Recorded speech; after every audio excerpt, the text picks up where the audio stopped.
So, good morning mga Inday. And for today's video, nandito kami sa tawag dito sa Sorsogom City is Rimpiolas.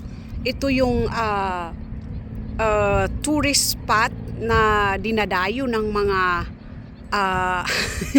kaya nga tourist spot dahil dinadayo ng mga turista. Okay? Ayan. Tingnan nyo naman ang view. Ayan. Lahat yan.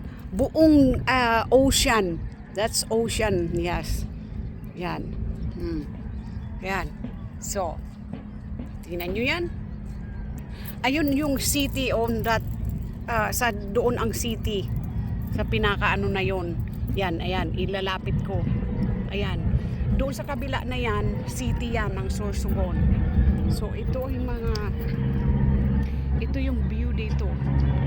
Halos lahat mga ito naman yun, nakita nyo doon sa dulo na yon, mga estudyante, kasi yung school nila, like yung college, ginagawa nila dito yung PE nila, yung physical education nila dito ginaganap sa very early in the morning, kasi marami talagang dito nagwo-walking exercise, jogging, like him.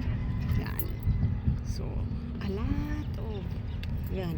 Diba? Ang ganda-ganda. Asan na yung aking hubby? He walk around over there. See? Yan. Super ganda, diba? As in, before 7 years ago nang nandito ako, umuwi kami, hindi pa ito ganito. Sobrang, ngayon, yan, kita nyo, Rimpiolas. Yan, ayan, city. Rimpiolas City. Ayan. Iyan ang pinakaano dito yan. So, dito tayo sa gitna. Ayan, ang gitna. Ito kasi, sa gitna ako. Ayan. So, ayan. Ayan. Ayan yung gitna na yan. Papunta yan doon sa city. Ayan. Kabundukan. Yes. Ayan. Ayan. Kabila ito ng ating ayan. So yan, all over. And then doon naman yun, ayun na si Michael, ayun na yung isa, naglalakad na papunta doon sa pinakadulo. Yan. Kaya di ba ang ganda? Tapos punta tayo doon sa may lalakad ako doon papunta sa may mga estudyante. Ganda dito, super. As in, mo talaga, malalanghap mo talaga yung sariwang hangin na galing sa dagat. Kaya super nice. Super nice view. Ang laki ng pinagbago mga Inday, baduday ng aming probinsya. Sa totoo lang, kasi yata dito si Chis Escudero at saka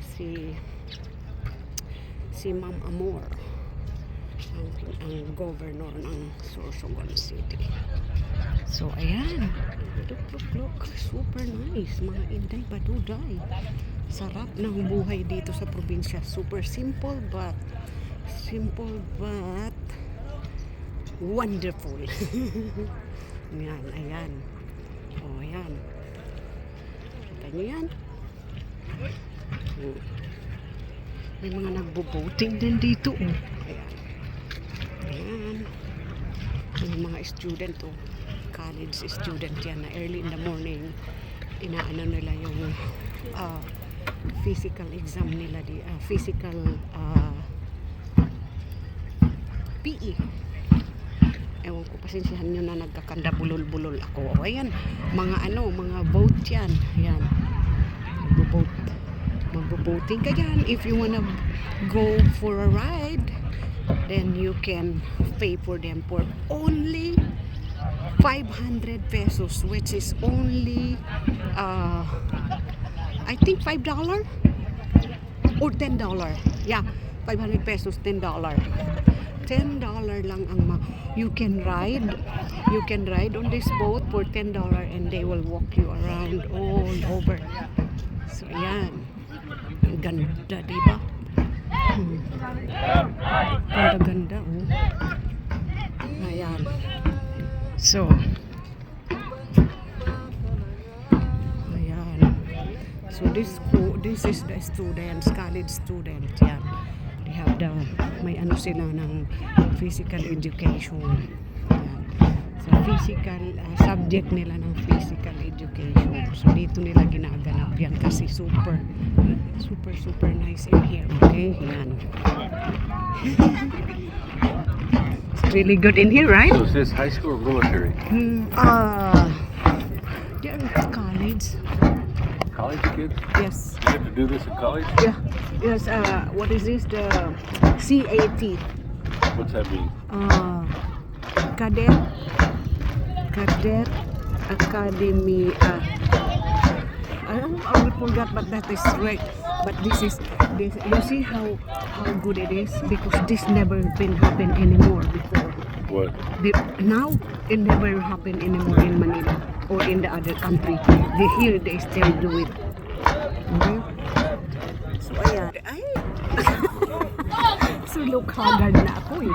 Ayan. Ayan yan ang mga student na yan. They do that here in the morning. Yeah, CAT.